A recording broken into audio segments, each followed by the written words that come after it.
Power shapes your day before you wake. See the rules and use them. You're already playing the game. You were born into it. Every interaction, every negotiation. It's a move on the board. Most people drift through it like pawns, moved by forces they never bother to understand. They feel the frustration of being overlooked, the sting of being outmaneuvered. They call it bad luck.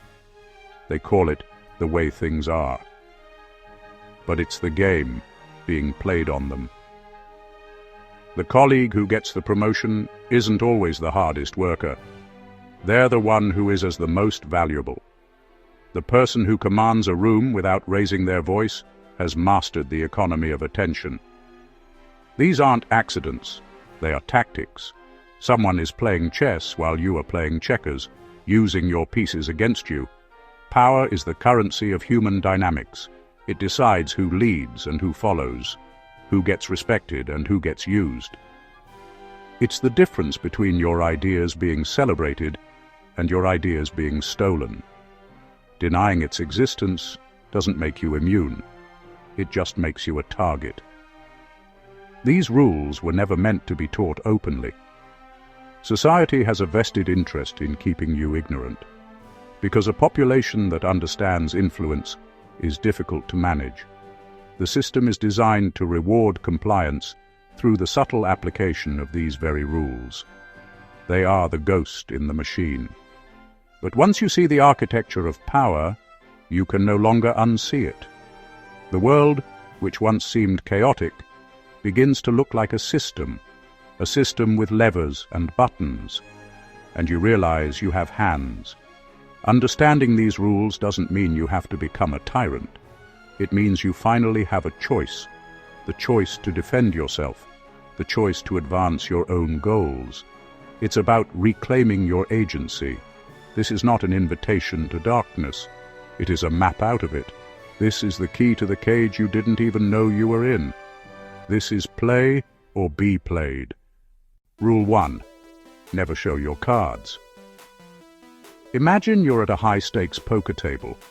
The air is thick with tension, money, and unspoken ambition. Across from you sits an opponent, but this person isn't playing the game.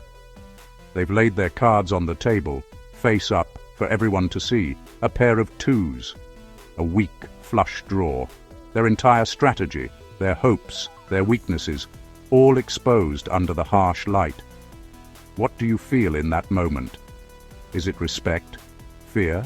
No. You feel a cold, clinical certainty. You see their every possible move before they even think it.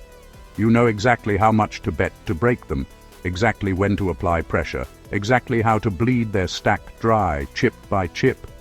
You wouldn't just win. You would dismantle them. You would take everything they have, not out of malice, but because they handed you the blueprint to their own destruction.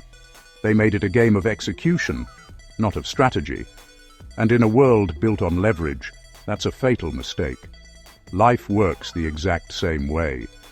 The poker table is every room you walk into, every negotiation, every interaction, and your cards are your intentions, your plans, your weaknesses, and your desires. The person who talks the most, who reveals their strategy first, who broadcasts their every thought, they are playing with their cards face up. They are desperate for validation, seeking approval for a plan that isn't even in motion yet. They mistake talk for action. They think announcing their ambition is the same as achieving it. The loudest flexor is almost always the weakest player. They are compensating for a lack of substance with an abundance of noise. They post their gym sessions but lack discipline. They announce their revolutionary startup idea but haven't written a line of code. They tell everyone about the book they're going to write but haven't faced the terror of a blank page. This oversharing isn't just a sign of weakness, it's a strategic blunder. Every time you announce your plans, you are not manifesting success. You are inviting interference. You alert your rivals. You give them time to prepare, to counter, to sabotage. You expose your flank to critics and doubters who will chip away at your resolve before you've even taken the first step. You turn a solo mission into a public debate. Now consider the alternative. Silence.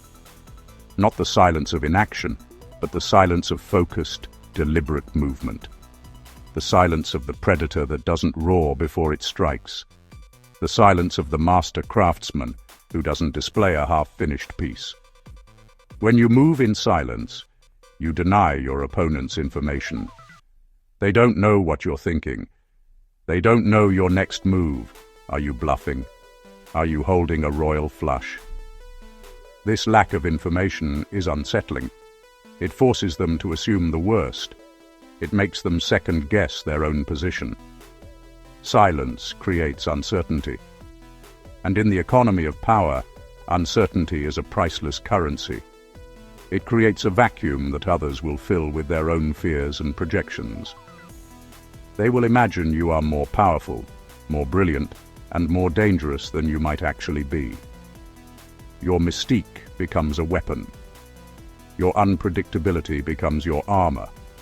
So, resist the urge to speak. Let others fill the silence. Let them reveal their cards while you hold yours close to your chest. Listen more than you talk. Observe. Gather information. Let them think you are simple, unassuming, or even absent. Work in the dark. Build your empire in the shadows. Practice your craft behind closed doors. Then, when the time is right, when your position is unassailable and your plan is complete, you don't need to announce your arrival. Your results will speak for you. The checkmate will be on the board. The chips will be yours. The world will see the finished product, not the messy process. They will see the victory, not the struggle. And they will wonder how you did it. Don't tell them. Let them wonder. Because the moment they understand you, you have given away your power. Never show your cards. Rule 2. Talk less, observe more. You've been taught that silence is a void, an awkward pause in the social rhythm that must be filled. This is a lie, a piece of social programming designed to keep you predictable and transparent. Reframe your understanding. Silence isn't a vacuum. It's a pressure chamber. It isn't a sign of weakness or uncertainty. It is a declaration of control. While others rush to fill the space with nervous chatter, revealing their hand with every unnecessary word, you hold the line. You create a space where they are compelled to perform, to expose themselves. Your silence is not passive. It is an active, calculated weapon, and you are learning to wield it with precision. When you talk less, the world around you turns up its volume. People become desperate to fill the void you've created. In their haste, they reveal everything. Their insecurities surface in the form of over-explaining, in their shifting posture, in the way their eyes avoid yours. Their ambitions leak out in casual boasts, in the names they drop, in the credit they rush to claim. And most importantly, their weaknesses become glaringly obvious. You'll see the cracks in their logic, the gaps in their knowledge, the emotional triggers they can't conceal. They are broadcasting their entire operating manual, and all you have to do is listen. Every word they speak, every gesture they make, every hesitation, it's all raw intelligence. While they are caught up in the performance of speaking, you are in the business of collection. This isn't passive hearing, it's active surveillance. You are a cryptographer, deciphering the hidden meanings behind their chosen words. You are a profiler, building a psychological map from their non-verbal cues. They think they are engaging in a conversation. You know you are conducting reconnaissance. Every piece of information, no matter how small, is a tile in a mosaic. Alone, it's meaningless. But when you assemble them, the full picture emerges, and that picture is leverage. The loudest person in the room is a fountain, spraying information in every direction, hoping some of it hits a target. The quietest person is a well, deep and still, drawing all information towards them. Power doesn't need to announce itself. True authority resides in understanding, not in volume. Let them exhaust themselves. Let them believe their noise equates to influence. Your power is cultivated in the quiet moments of observation. You will know their arguments before they make them. You will understand their motivations better than they do. This is why you hold your tongue. You don't speak to fill the air. You speak only when you have something to say that will fundamentally alter the dynamics of the room. Speak when it matters. And when you do, after all your listening, all your analysis, all your patience, your words will land with the force of a verdict. Make it count. Rule 3. Never announce, just appear. Weak people hype future success. Strong people arrive with results. Don't tell people what you're building. Don't warn them what's coming. Let them find out when it's already done. Silent growth followed by visible dominance hits harder than any announcement ever could. Rule 4.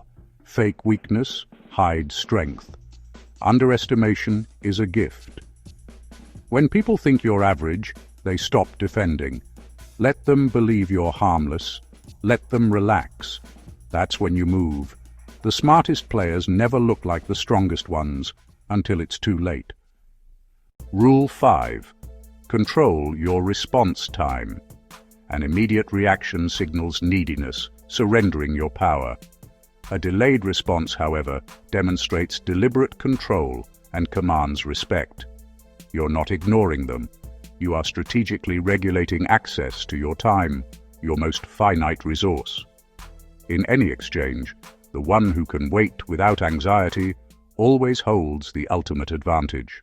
You don't owe explanations. You don't need to be understood.